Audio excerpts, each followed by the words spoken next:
오늘 이 본문을 가지고 이제 어쩔 수 없었다는 변명이란 제목으로 말씀을 전하겠습니다. 우리가 살면서 배우는 진리가 하나 있습니다. 그 진리가 뭐냐면 인생이라는 것이 내 마음대로 내 뜻대로 안 된다라는 겁니다. 참으로 그렇지 않습니까? 모든 것이 내가 생각한 대로, 내가 계획한 대로, 내가 마음 먹은 대로 되었더라면 지금 이 자리에 계실 분이 과연 얼마나 있을까? 우리가 지금까지 살아오면서 정말 내가 생각하고 내가 계획했던 것대로 다 되었다면 우리는 지금 이 자리에 없을 수 있습니다. 근데 우리가 오늘 이 자리에 있는 이유가 무엇인가? 결국 내 뜻대로 온 것도 아니고 내 계획대로 온 것도 아니고 하나님의 이끄심 때문인 줄로 믿습니다. 그러니까 우리가 인생을 살면서 경험하면서 꼭 알아야 되고 배워야 되는 진리가 무엇이냐면 내 뜻대로 안 된다라는 겁니다. 이게 진리입니다. 내 뜻대로 안 된다. 얼마나 인정하고 있고 우리가 얼마나 수긍하고 있습니까? 아직 힘이 있을 때는 이 진리를 받아들이기가 쉽지 않아요.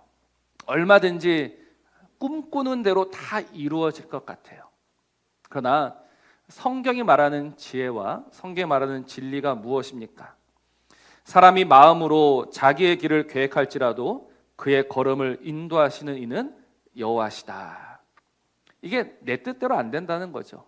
내 마음대로 안 된다는 겁니다. 우리의 모든 걸음을 우리 하나님께서 인도하시는 거예요. 그러니 우리의 행복은 어디에 있겠습니까? 우리의 행복은 우리의 뜻이 이루어지는 것이 아니라 우리를 통해서 하나님의 뜻이 이루어지는 것이 행복인 줄로 믿으시기를 바랍니다. 우리를 통해서 이 하나님의 뜻이 하나씩 하나씩 이루어져 간다는, 이게 우리가 행복을 느끼는, 행복을 경험하는 아주 중요한 이유가 되는 거죠. 근데 지금 이스라엘은요, 이 행복을 버립니다. 이스라엘은 그 행복을 거절합니다. 무엇으로 그 행복을 거절함이 나타나고 있는가? 바로 왕을 구하는 거예요. 왕을. 그들의 진정한 왕이신 그 하나님의 인도와 그 하나님의 섭리와 그 하나님의 간섭을 거절하고 그들은 왕을 구합니다. 우리를 위해서 우리의 싸움을 싸워줄 왕을 구하고 있는 거예요. 성경은 이걸 가리켜서 죄다라고 이야기합니다. 사무엘상 12장 17절 말씀에 너희가 왕을 구한 일, 곧 여호와의 목전에서 범한 죄악이라고 이야기하죠. 하나님의 호의를 무시하고 하나님의 도우심을 거절하고 하나님의 은혜를 값어치 없는 것으로 여기면서 결국은 하나님을 버린 그것이 죄다라는 겁니다. 이스라엘은 지금 굉장히 심각한 오판을 하고 있습니다. 그들은 우리를 위해서 우리의 싸움을 싸워줄 그 왕이 있으면 인생은 행복하다라고 믿고 있어요. 그러나 정말 그런가? 과연 그들이 뽑고 그들이 세운 왕이 그들을 구원할 수 있고 그들의 인생을 책임질 수 있는가? 오늘 가르쳐주는 진리가 아니다라는 거예요. 왜냐하면 그 왕은 하나님 앞에 온전하지 못하기 때문에 그렇습니다. 지금 사울이 왕이 되었습니다. 사울이 왕이 되고 오늘 1절 말씀을 보니까 그가 이제 2년쯤 되었다라고 합니다. 13장 1절 말씀이 정말 어려운 말씀 중에 하나예요. 왜냐하면 번역이 다 다르거든요. 그래서 새 번역으로 보면요, 완전 다르게 번역합니다. 우리 성경은 사울이 왕이 될 때 40세라고 하는데 새 번역 성경을 보면요, 사울이 왕이 될 때가 30세라고 합니다. 나이가 완전히 달라져 버려요. 그래서 오늘 이거에 대해서 심도 있게 나누지보다는 이 13장 1절 말씀은 사울이 왕이 다스리고 2년쯤 되었다. 이것만 기억하시면 될 것 같아요. 사울이 왕이 되고 이제 2년쯤 시간이 지났습니다. 그 짧은 시간 동안 사울은요, 꽤 괜찮은 모습을 보여줍니다. 무엇이 괜찮냐면 그가 군사를 많이 두지 않았다라는 거예요. 오늘 2절 말씀을 보십시오. 이스라엘 사람 몇 명을 택했다라고 합니까? 몇 명을 택합니까? 3,000명을 택했습니다. 우리가 지난주 그 길르앗 야베스의 그 싸움에서 보았어요. 이스라엘 백성을 모으니까 한 몇 명쯤 모이던가요? 33만 명이 모여요.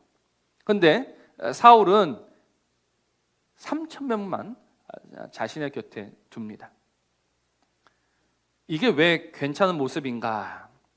신명기 말씀을 보면 그는 병마를 많이 두지 말 것이요, 병마를 많이 얻으려고 그 백성을 애굽으로 돌아가게 하지 말아라 라는 이 말씀이 있거든요. 그러니까 사울이 이제 왕이 되어서 이 하나님께서 하신 말씀처럼 이 병마를 많이 두지 않습니다. 3,000명 정도만 딱 준비하고 있는 거예요. 그런데 오늘 그가 마주하게 된 현실이 있죠. 그가 마주하게 된 현실이 무엇입니까? 바로 블레셋인데, 블레셋은 지금 어떤 모습으로 나타나고 있는가? 병거가 3만이요 마병이 6,000명이고 백성은 해변에 모래같이 많더라라는 겁니다. 나는 하나님의 말씀을 따라서 3,000명만 딱 준비하고 있습니다. 그런데 이 이스라엘과 싸우러 올라온 블레셋은 병거가 3만이고 마병이 6천이고 백성은 셀 수 없을 정도로 많다라는 거예요. 이게 오늘 우리가 마주하게 되는 딜레마입니다. 우리가 하나님의 말씀대로 한번 살아보고자 했어요. 우리가 하나님의 말씀대로 한번 살아봐요. 그러면 현실이 우리를 도와주는가? 우리가 하나님의 말씀대로 살아가고 있으면 이 현실이라는 것이 알아서 우리를 위해 주는가? 그렇지 않다라는 거죠. 우리는 하나님의 말씀대로 살아가고 있는데 우리가 경험하는 것은 냉정하고 냉혹하고 아주 우리가 어떻게 할 수 없는 현실을 마주하게 됩니다. 그래서 정말 이 차갑고 엄중한 현실 앞에서 우리는 우리의 믿음을 다시 한번 생각해 보게 되죠. 정말 믿음으로 살아도 될까? 믿음으로 부딪혀도 될까? 이 싸움에서 우리는 뭐 하고 있냐면 그래도 이건 좀 아닌 것 같아 라고 말하면서 슬쩍 한 걸음 뒤로 물러서려고 합니다. 한번 이 믿음으로 부딪히기보다는 적당히 뒤로 물러나는 것을 택해요. 근데 우리가 양심이 있어서 그냥 물러날 수는 없고 이제 빠져나갈, 뒤로 한 걸음 빠질 명분, 이유, 계기를 찾으려고 합니다. 오늘 사울이 그래요. 사울의 입장에서 지금 그의 마지막 희망이고 마지막 기대는 무엇이냐면 사무엘이었습니다. 사울이 기대할 수 있는 것은 사무엘밖에 없어요. 오늘 8절을 같이 한번 읽어볼까요? 8절 같이 한번 있습니다. 시작. 사울은 사무엘이 정한 기한대로 이레 동안을 기다렸으나 사무엘이 길갈로 오지 아니하매 백성이 사울에게서 흩어지는지라. 아멘. 사울이 끝까지 믿음으로 버틸 수 있었는데 그 이유가 어디에 있다? 사무엘에게 있었던 겁니다. 그런데 사무엘이 오지 않아요. 이레 동안을 기다렸는데 오지 않아요. 우리 사무엘상 10장 8절 말씀을 보면 이 사무엘이 사울한테 길갈로 내려가서 기다려라는 말씀이 나옵니다. 근데 오늘 그 10장 8절과 오늘 말씀은 사실 연관이 없는 말씀이에요. 왜냐하면 벌써 13장 1절 말씀을 보니까 시간이 꽤 지났기 때문에. 그러니까 이건 어떤 말씀이냐면 종종 이 사울과 사무엘이 기다려라라는 것으로 약속했었다라는 것을 알 수 있는 거예요. 그러니까 지금 사무엘은 사울한테 기다리고 있어라라는 이 약속을 또 했었던 것 같습니다. 그래서 사울은 기다립니다.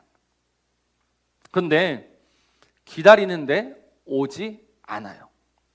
이 중요한 순간에, 이 다급한 순간에 사무엘이 오지 않습니다. 그러니 사울에게는 뭐가 생깁니까? 이 빠져나갈 명분이 생기고 이유가 생기는 거예요. 그냥 발을 빼고 싶었는데 차마 그렇게 할 수는 없었어요. 그런데 이제 그 사무엘이 오지 않으니까 발을 뺄 수 있게 된 거예요. 왜냐하면 앞에는 블레셋이 있고 옆에 있는 백성들은 흩어져 가고 있고 약속한 사무엘은 오지 않았기 때문에 사울은 그래 이제는 어쩔 수 없다라고 생각합니다. 그게 오늘 12절에 부득이하다라는 말이죠. 어쩔 수 없었다라는 겁니다. 모든 상황이 나를 이렇게 만들었다. 내가 하고 싶어서 하는 것이 아니다. 어쩔 수 없다. 나도 할 만큼 했다. 내가 할 수 있는 건 다 했다. 나보고 그냥 손 놓고 죽으라는 것인가? 사울 입장에서는 할 말이 많은 거예요. 그러니 사울은 지금 당당하게 번제를 드리고 있습니다. 사울에게는 조금의 망설임도 없습니다. 무엇을 보면 알 수 있느냐?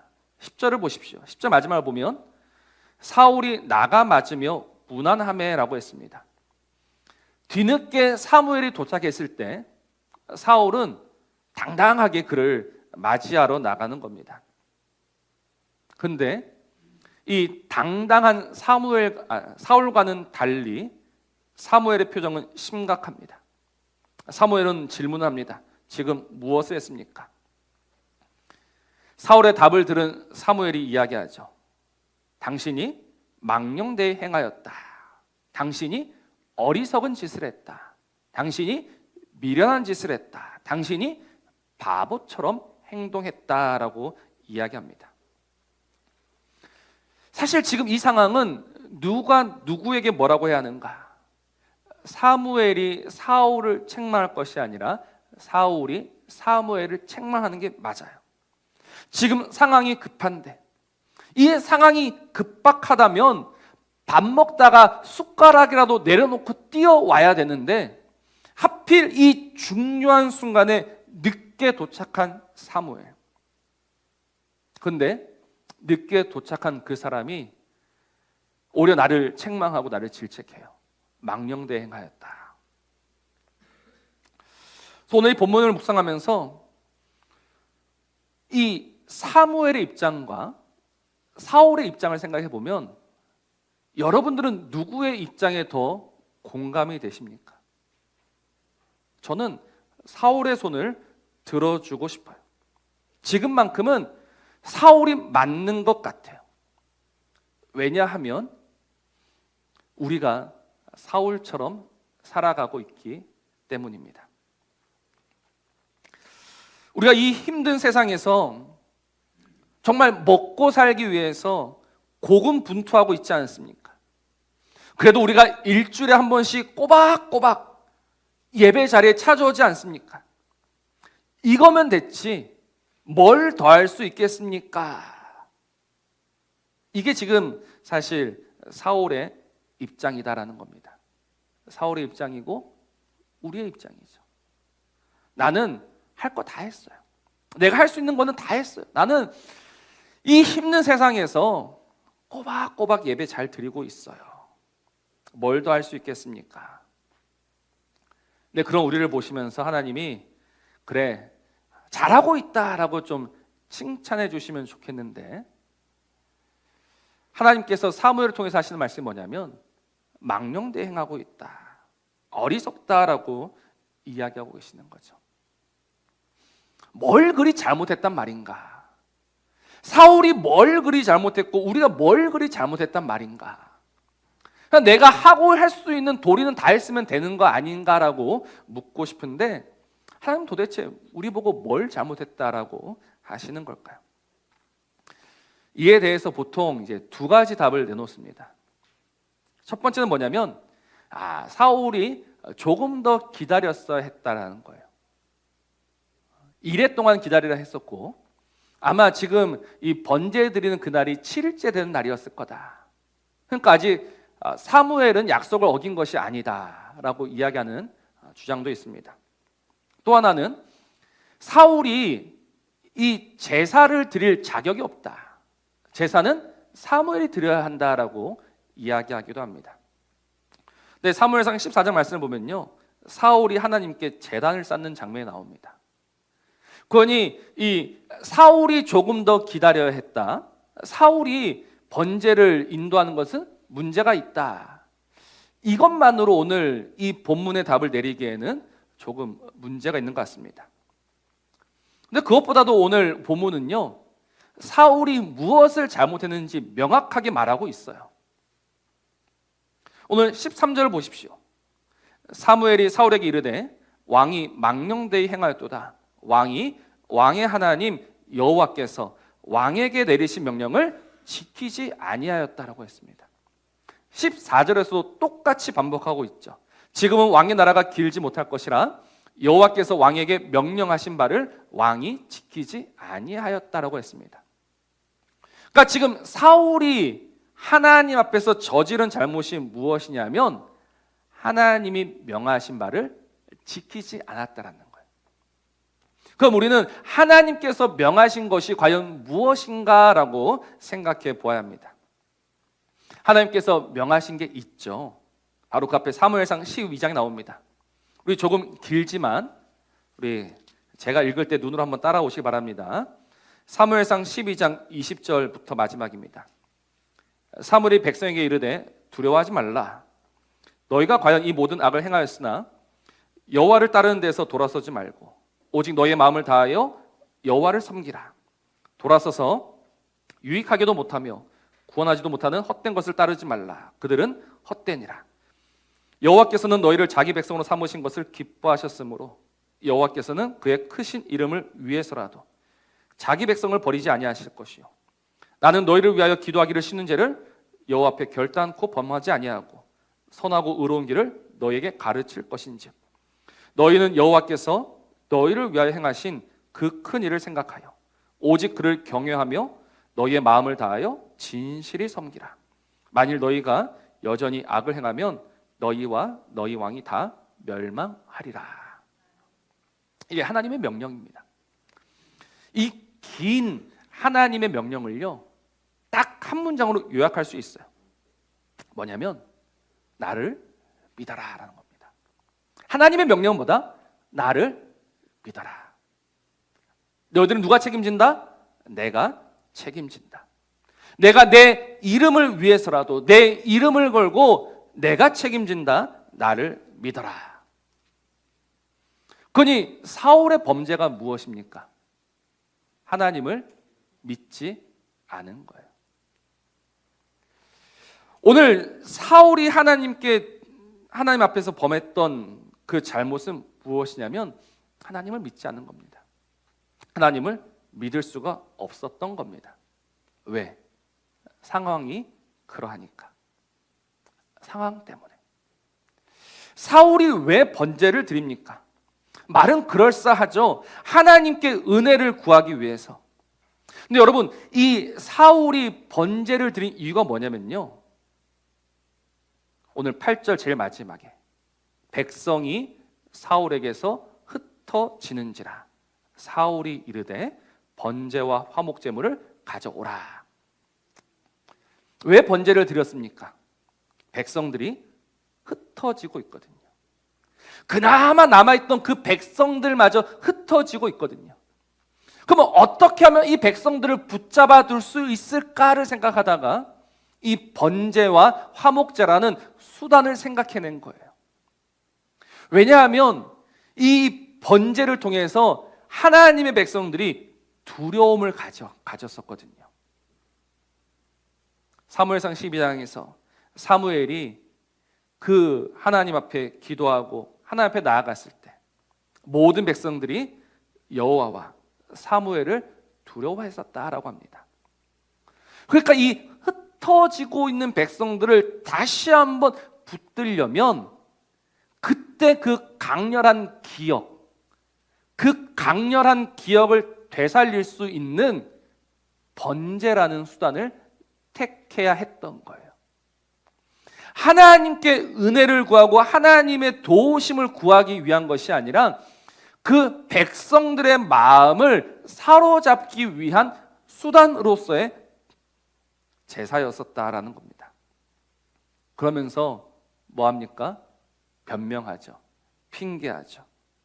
은혜를 구하기 위한 거였습니다. 어쩔 수 없었던 겁니다. 부득이한 겁니다.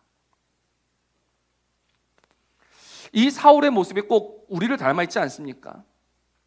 하나님은 날마다 우리에게 하신 말씀이 뭐예요? 내가 너를 책임진다입니다. 내가 너를 사랑한다입니다. 그래서 이 보증으로, 우리를 향하신 하나님의 그 사랑에 대한 보증으로 예수를 주셨어요. 내가 너를 사랑하지 않는다면, 내가 너를 구하지 않는다면, 내가 너를 책임지지 않는다면 내 아들 예수의 죽음도 헛것이다라는 의미입니다. 하나님 우리를 건져주지 않으신다면 그 예수의 죽음은 아무것도 아닌 죽음이 되고 마는 거예요. 그러니 그 예수의 죽음을 통해서라도 너는 내가 너를 얼마나 사랑하는지, 내가 얼마나 너를 붙드는지, 내가 어떻게 너를 책임지는지 나를 믿어라라고 말씀하시죠. 근데 우리는 믿을 수가 없어요. 우리가 정말 하나님을 믿습니까? 나는 정말 하나님을 믿습니다라고 우리가 자신 있게 말할 수 있습니까? 그렇다면, 우리가 정말 하나님을 믿는다라면 이 어쩔 수 없었다라는 변명부터 갖다 버려야 합니다. 내가 정말 하나님을 믿는다라는 말입니다. 이 부득이하게라는 이 말로 우리의 상황을 합리화시키면 안 돼요. 어쩔 수 없었다는 말로 우리의 신앙을 뭉개버리면 안 된다는 겁니다. 여러분, 하나님 앞에서 이 어쩔 수 없었습니다, 부득이하게라는 이 변명이 통할 거다라고 생각하십니까? 제가 한번 곰곰이 생각해 봤어요. 확실히 세상은 과거와 비교할 수 없을 만큼 복잡해진 게 맞아요. 옛날처럼 단순하지 않죠. 지금은 여러 가지 상황이 우리의 삶 속에 있습니다. 하나만 예를 들어보자면 주일 성수가 그래요. 주일 성수. 우리가 하나님 앞에 나와서 예배 드리는 건 당연한 거죠. 우리는 목숨 걸고 지켜야 해요.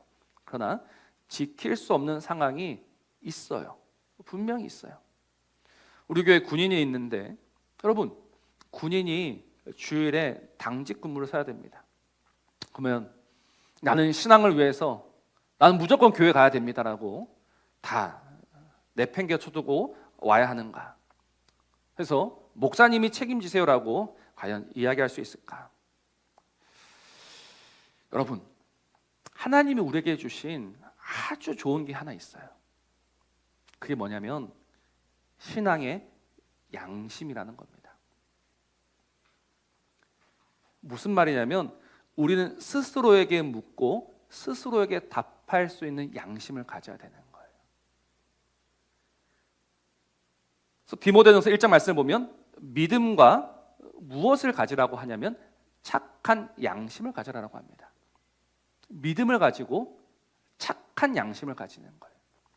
이 착한 양심이 뭐냐면 스스로에게 묻고 스스로에게 답할 수 있는.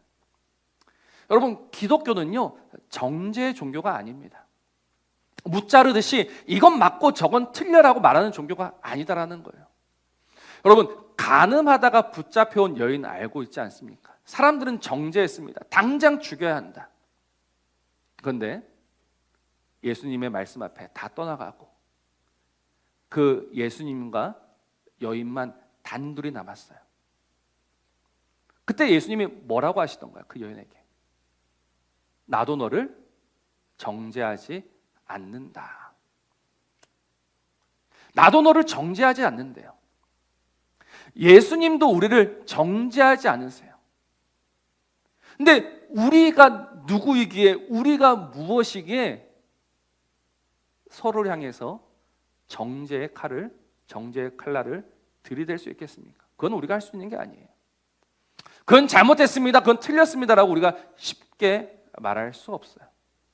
그러나 우리는 스스로에게 계속해서 물어봐야 돼요. 스스로에게 계속해서 질문해야 돼요. 정말 어쩔 수 없었던 것이냐? 믿음과 착한 양심을 가지고 묻고 답해야 해요. 여러분, 버림받은 자의 특징이 뭔지 아십니까?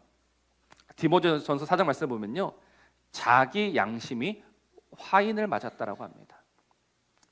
불자국이 찍힌 거예요. 이 화인 맞은 양심 어떤 양심이냐면 찔러도 느낌이 없어요. 감각이 없어요. 무감각해지고 말았어요. 스스로에게 물어보는데 아무런 거리낌이 없는 그 상태, 두렵고 떨리면 사라져버린 그 상태. 여러분, 그게 망하는 징조입니다. 다윗과 사울의 가장 큰 차이가 뭐라고 생각하십니까? 바로 이 양심의 차이입니다. 하나님의 말씀 앞에 찔림을 받는가? 그래서 스스로를 돌이킬 수 있는가? 여러분, 다윗도 문제가 많았다는 거 너무너무 잘 알고 있지 않습니까? 근데 하나님은 다윗을 보고 내 마음에 합한 사람이래요. 오늘 성경 나온 것처럼 내 마음에 맞는 사람. 어떻게 그가 하나님의 마음에 맞는 사람이 되었을까? 바로 하나님의 말씀이 나를 찔렀을 때 그 찔림 앞에 무릎 꿇는 것. 그러니까 우리는 오늘 옳고 그름을 논하고 따지는 이 자리에 있는 것이 아니라 정말 스스로에게 물어보면서 우리 안에 계신 그 성령님이 우리에게 물어보실 때 우리의 잘못, 우리의 죄를 고백하면서 저의 잘못이었습니다, 저의 책임이었습니다 라고 말하는 이 고백이 있어야 한다는 것이죠. 그래서 오늘 사울이 정말 이 사무엘이 지금 무슨 짓을 했습니까? 라고 질문했을 때 어쩔 수 없이 부득이하게 내가 이걸 했습니다라고 말하는 것이 아니라 제가 잘못했습니다 라고 말했다면 그는 살 수 있었던 거예요. 하나님이 그를 통해서 그 하나님의 나라를 세워 가시는 거예요. 왜? 하나님의 마음에 맞으니까. 근데 사울에게는 이 마음이 없었어요. 사울의 눈에 보이는 것은 상황과 현실밖에 없었어요. 변명과 핑계밖에 없었어요. 빠져나가고만 싶었어요. 나도 정말 그렇게 하고 싶었죠. 그러나 어쩔 수 없는 걸 어떻게 합니까? 라고 변명하면서 빠져나가는 거예요. 우리는 오늘 변명하면서 빠져나가기 전에 정말 물어봐야 합니다. 이게 오늘 우리가 은혜 받은 증거요, 우리가 사랑받는 증거요, 우리 안에 성령님이 계신다는 증거예요. 여러 가지 현실과 문제 앞에서 고민하고 있을 때 여러분, 정직하게 묻고 정직하게 답하는 저와 여러분 되시기를 주의 이름으로 축원합니다. 그래서 하나님의 말씀이 마구마구 우리를 찌르게 되는 것이 그게 은혜예요. 시편 16편 말씀 보니까 다윗이 이렇게 고백합니다. 나를 훈계하신 여호와를 송축할지라 밤마다 내 양심이 나를 교훈하도다. 시편 26편에도 여호와여 나를 살피시고 시험하사 내 뜻과 내 양심을 단련하소서. 자신의 이 양심이 계속해서 단련받기 원했던 거예요. 그래서 하나님이 다윗을 예뻐하시고 사랑하셨던 거고 내 마음에 맞는 자라고 하셨던 거죠. 상황과 현실이 이러하지만 그러나 여전히 나는 하나님을 믿고 있는가라는 이 질문 앞에서 하나님, 나의 믿음 없으면 어떻게 하면 좋겠습니까? 라는 이 탄식으로 나아가는 그 다윗을 기뻐하셨다는 겁니다. 여러분, 지금은 변명할 때가 아닙니다. 지금은 핑계할 때가 아닙니다. 정말 이거는 어쩔 수 없는 겁니다. 하나님도 이해하셔야 되는 겁니다라고 항변할 때가 아닙니다. 하나님, 나의 이 믿음 없음을 어떻게 하면 좋겠습니까? 라고 지금은 탄식해야 할 때고 울 때입니다. 하나님이 그것을 귀하게 보십니다. 하나님 그것을 아주 중하게 보십니다. 그래, 내가 너의 믿음 없음을 도와줄게. 내가 보여줄게. 내가 누구인지를 너한테 한번 보여줄게. 그래서 우리는 오늘 다시 믿음으로 살아갈 수 있고 믿음으로 설 수 있는 겁니다. 오늘 이 답이 우리에게 믿어지게 되기를 바랍니다. 내가 무엇을 잘못하고 있었는가? 내가 정말 하나님을 믿고 있었던가? 내가 정말 하나님을, 그 크고 높고 두려우신 하나님을 믿고 있었는가? 아니면 그냥 이 세상 앞에서 그냥 이런저런 이유와 핑계로 변명으로 빠져나가고 있지는 않았는가? 다시 한번 스스로에게 물어보시면서 하나님이 주시는 그 회복의 답을 가지시고 다시 일어나 믿음으로 싸워 믿음으로 승리하며 우리 크고 높으신 하나님을 깊이 경험하게 되는 저와 여러분 되시기를 주의 이름으로 축복합니다.